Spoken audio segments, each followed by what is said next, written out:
Infeliz aquel a quien sus recuerdos infantiles solo traen miedo y tristeza.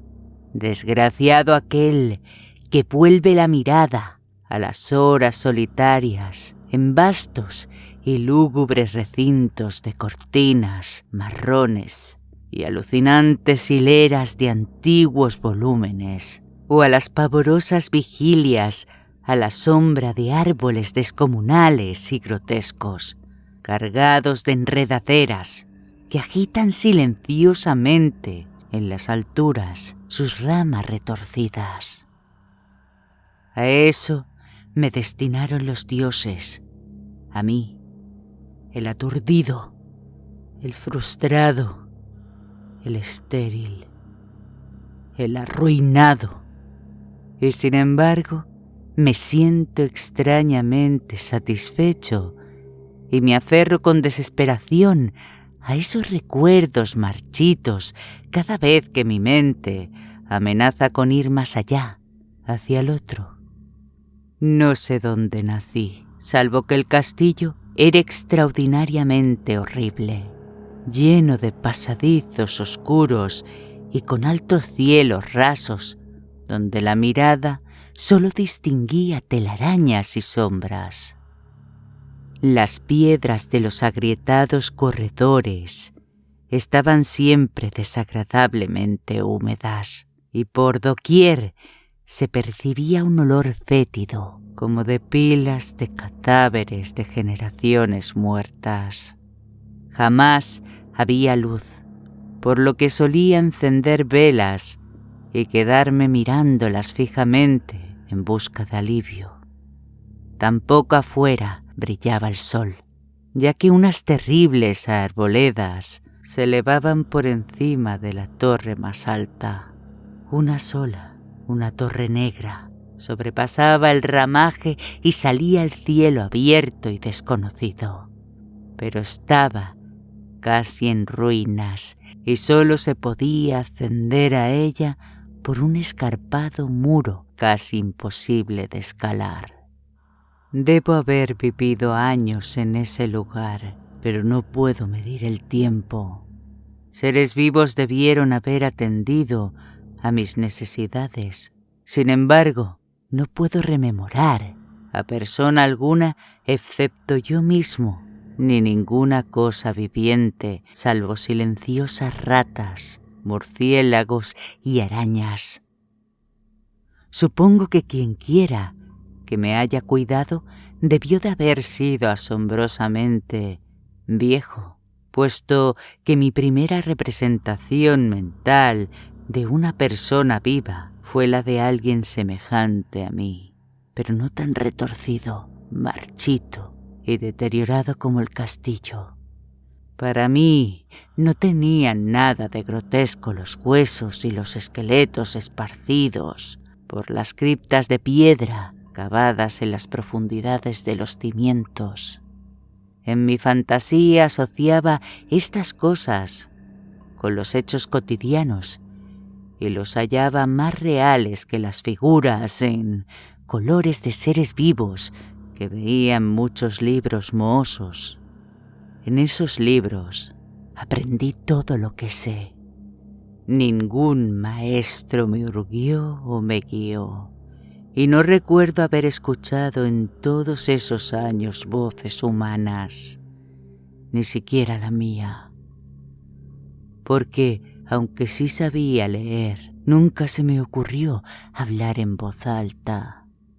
Mi propio aspecto me era desconocido, ya que no había espejos en el castillo, y me limitaba, por instinto, a verme como una de las figuras juveniles que veía dibujadas o pintadas en los libros. Tenía conciencia de la juventud a causa de lo poco que recordaba. Afuera, tendido en el pútrido foso, bajo los árboles tenebrosos y mudos, solía pasarme horas enteras soñando con lo que había leído en los libros. Añoraba verme entre gentes alegres en el mundo soleado allende de la floresta interminable. Una vez traté de escapar del bosque, pero a medida que me alejaba del castillo, las sombras se hacían más densas y el aire más impregnado de crecientes temores. De modo que corrí espantado de vuelta por el camino andado, no fuera a extraviarme en un laberinto de lúgubre silencio. Y así, a través de crepúsculos sin fin, soñaba y esperaba sin saber qué, hasta que en mi negra soledad el deseo de luz se hizo tan frenético que ya no pude permanecer inactivo y mis manos suplicantes se elevaron hacia esa única torre en ruinas que por encima de la arboleda se hundía en el cielo exterior e ignoto. Y por fin resolví escalar la torre, a pesar del peligro, ya que era mejor vislumbrar un instante el cielo y perecer que seguir viviendo sin haber contemplado jamás la claridad del día.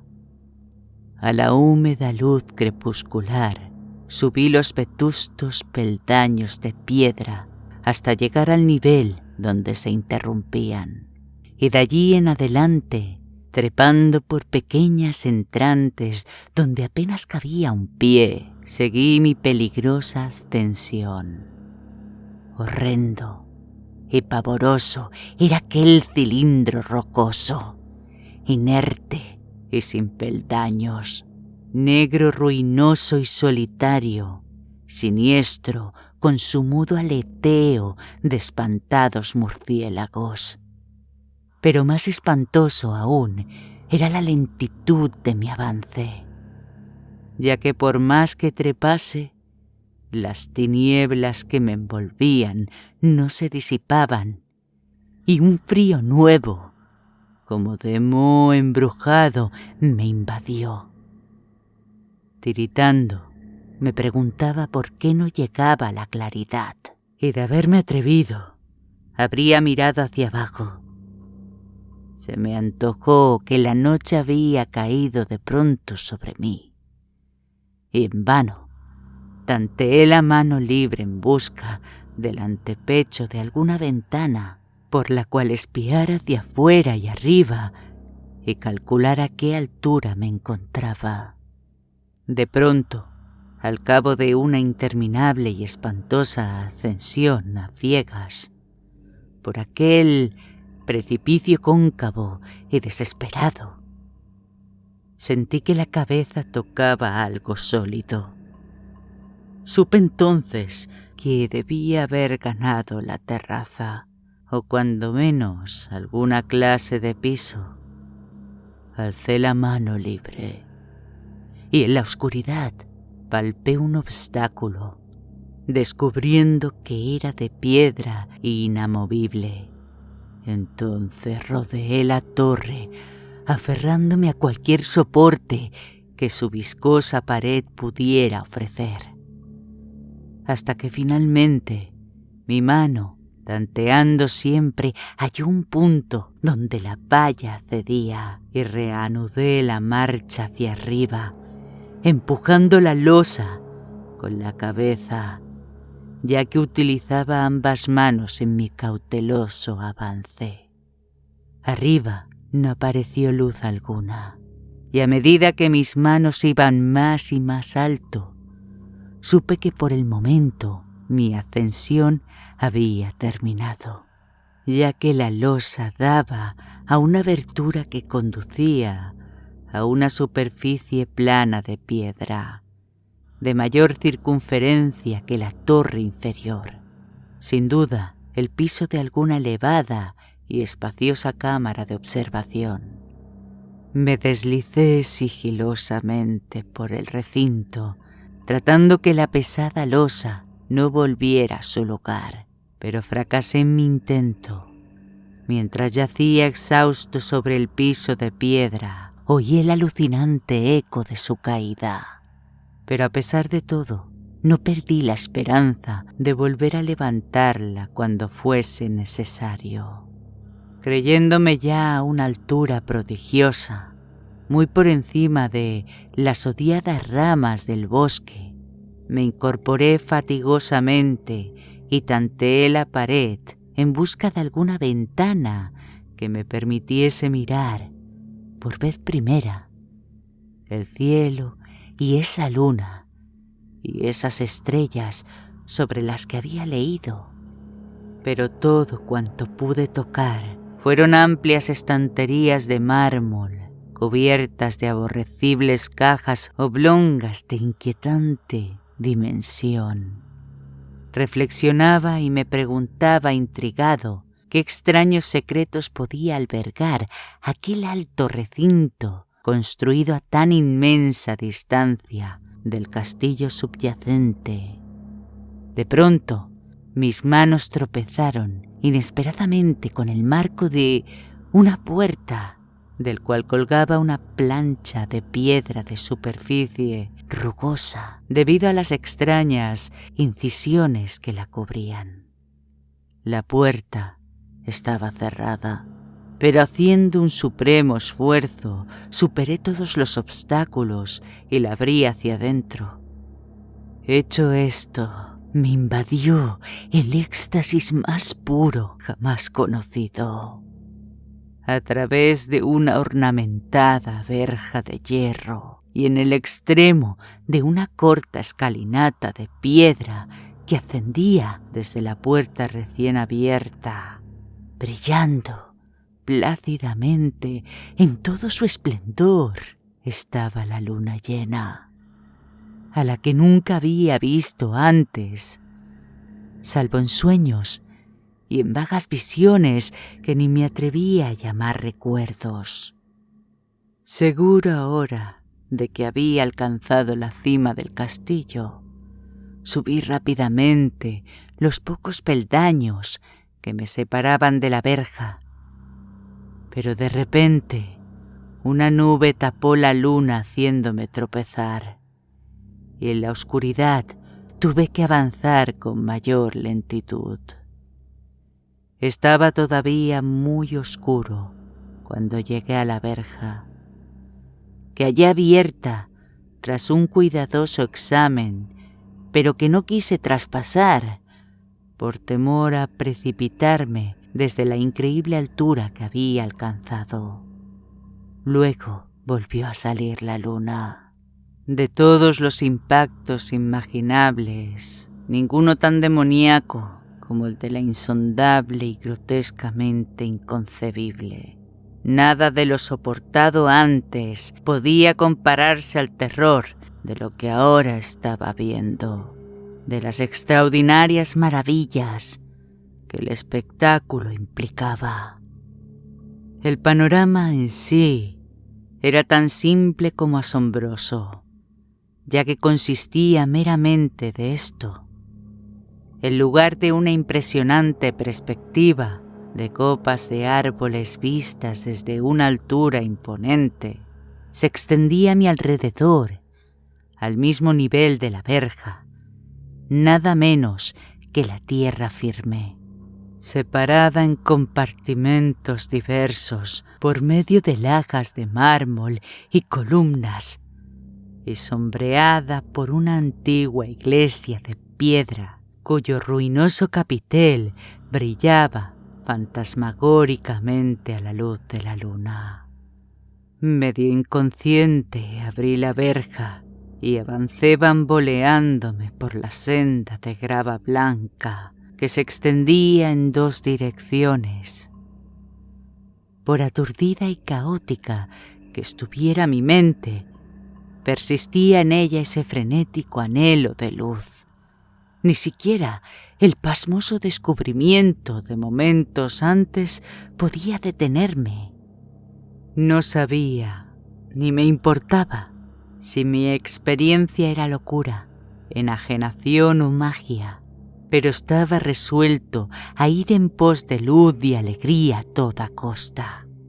No sabía quién o qué era yo, ni cuáles podían ser mi hábito y mis circunstancias. Sin embargo, a medida que proseguía mi tambaleante marcha, se insinuaba en mí una especie de tímido recuerdo latente que hacía mi avance no del todo fortuito, sin rumbo fijo por campo abierto, unas veces sin perder de vista el camino, otras abandonándolo para internarme, lleno de curiosidad, por praderas en las que solo alguna ruina ocasional revelaba la presencia en tiempos remotos de una senda olvidada.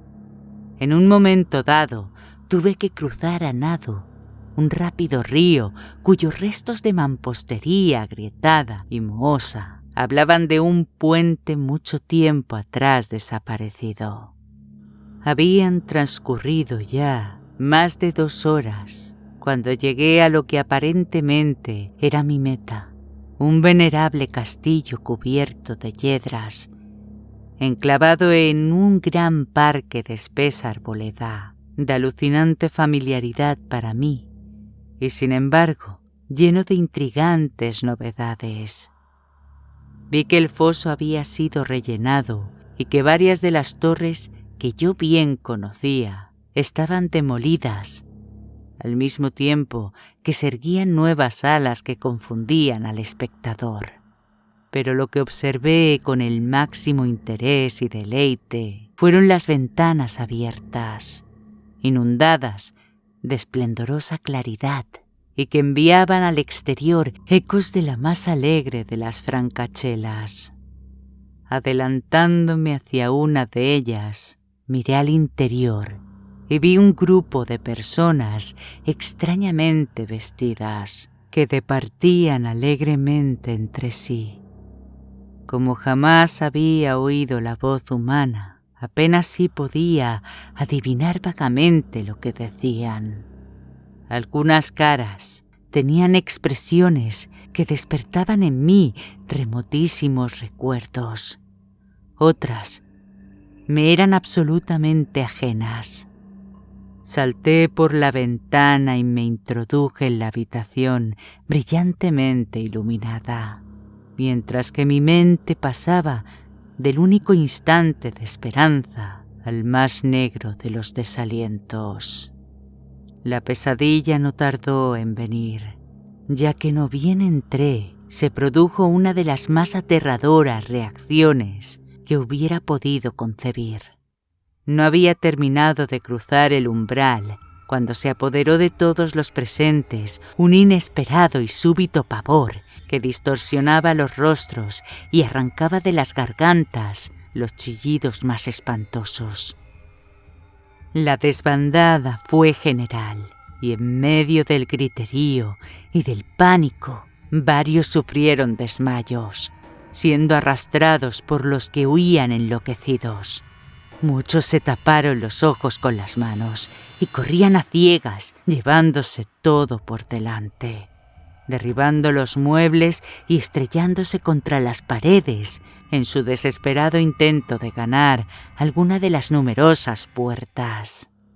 Solo y aturdido, en el brillante recinto, escuchando los ecos cada vez más apagados de aquellos espeluznantes gritos, comencé a temblar, pensando qué podía ser aquello que me acechaba sin que yo lo viera. A primera vista, el lugar parecía vacío, pero cuando me dirigí a una de las alcobas, creí detectar una presencia, un amago de movimiento del otro lado del arco dorado que conducía a otra habitación similar a la primera. A medida que me aproximaba a la arcada, comencé a percibir la presencia con más nitidez. Y luego, con el primer y último sonido que jamás emití, un aullido horrendo que me repugnó casi tanto como su morbosa causa, contemplé en toda su horrible intensidad el inconcebible, indescriptible, inanerrable monstruo que, por obra de su mera aparición, había convertido una alegre reunión en una horda de delirantes fugitivos. No pude siquiera decir aproximadamente a qué se parecía, pero era un compuesto de todo lo que es impuro, pavoroso, indeseable, anormal y detestable. Era una fantasmagórica sombra de podredumbre, decrepitud y desolación. La pútreda y viscosa imagen de lo dañino, la atroz desnudez de algo que la tierra misericordiosa debería ocultar por siempre jamás. Dios sabe que no era de este mundo, o al menos había dejado de serlo. Y sin embargo, con enorme horror por mi parte, pude ver en sus rasgos carcomidos, con huesos que se entreveían, una repulsiva y lejana reminiscencia de formas humanas, y en sus enmohecidas y destrozadas ropas una indecible cualidad que me estremecía más aún. Estaba casi paralizado, pero no tanto como para no hacer un débil esfuerzo hacia la salvación, un tropezón hacia atrás que no pudo romper el hechizo en que me tenía apresado el monstruo sin voz y sin nombre. Mis ojos, embrujados por aquellos asquerosos ojos vitreos que los miraban fijamente, se negaba a cerrarse. Si bien el terrible monstruo, tras el primer impacto, se veía ahora más confuso, traté de levantar la mano y disipar la visión, pero estaba tan anonadado que el brazo no respondió por entero a mi voluntad. Sin embargo, el intento fue suficiente para alterar mi equilibrio y bamboleándome di unos pasos hacia adelante para no caer. Al hacerlo, adquirí de pronto la angustiosa noción de la proximidad de aquel ser, cuya repugnante respiración tenía casi la impresión de oír. Poco menos que enloquecido, pude, no obstante, adelantar una mano para detener la fétida imagen, que se acercaba más y más, cuando de pronto mis dedos tocaron la extremidad putrefacta que el monstruo extendía por debajo del arco dorado. No chillé, pero todos los satánicos vampiros que cabalgan en los vientos de la noche lo hicieron por mí, a la vez que dejaron caer en mi mente una avalancha de anonadantes recuerdos. Supe en ese mismo instante todo lo ocurrido. Recordé hasta más allá del terrorífico castillo y sus árboles. Reconocí el edificio en el cual me hallaba. Reconocí lo más terrible, la impía abominación que se erguía ante mí, mirando de soslayo mientras apartaba de los suyos mis dedos manchados. Pero en el cosmos existe el bálsamo, además de la amargura, y ese bálsamo es el olvido. En el supremo horror de ese instante, olvidé lo que me había espantado, y el estallido del recuerdo se desvaneció en un caos de reiteradas imágenes. Como en sueños, salí de aquel edificio fantasmal y execrado, y eché a correr rauda y silenciosamente a la luz de la luna. Cuando retorné al mausoleo de mármol y descendí los peldaños, encontré que no podía mover la trampa de piedra. Pero no lo lamenté, ya que había llegado a odiar el viejo castillo y sus árboles. Ahora cabalgo junto a los fantasmas burlones y cordiales al viento de la noche, y durante el día juego entre las catacumbas de Nefrecá, en el recóndito y desconocido valle de Adot a orillas del Nilo.